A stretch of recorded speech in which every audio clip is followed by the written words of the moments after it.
Let us now see Battle of Plassey of 1757 in detail. Battle of Plassey was fought in 1757 between Siraj-ud-Dawla, the Nawab of Bengal, and the English Company forces. Robert Clive was given responsibility to fight with the Nawab of Bengal.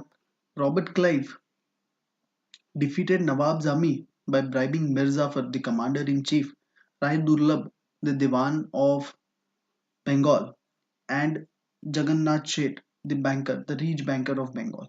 After gaining their support, Nawab's army and English forces came face to face. Nawab's army refused to fight as Mir Zafar was already managed. Hence, Nawab of Bengal was captured and killed. This led to the foundation of British rule in India.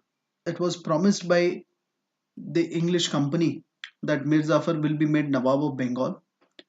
They acted same after and kept their promise, and they made Mir Zafar Nawab of Bengal. In return, company got Dastak.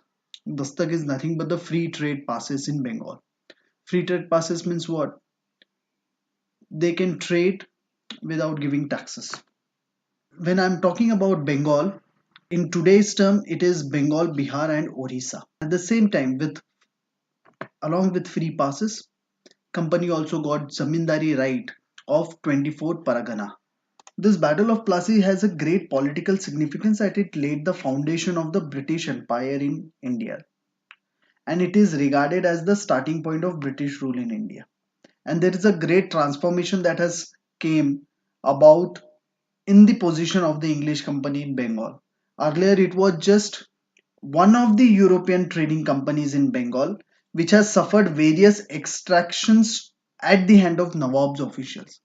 पहले सिर्फ वो one of the European company थी जिसको nawabs of Bengal extract करते थे, ठीक है, but अभी it is the only company now which has monopolized trade and commerce in Bengal, and at the same time it has also got zamindari in 24 Paragana. British forces, after gaining zamindari rights or 24 Paragana and free trade passes, it enjoys this position for another 7 years. But then certain situation occurs in 1764 which leads to Battle of Buxar. Now why this Battle of Buxar occurred? Who all participated in it? What is its result? And what are its implications? We will see in next video. I hope you like this video. Please like, share, subscribe and comment. Let there be a Prasanna Prayas, a joyful effort towards your goal. Thank you very much.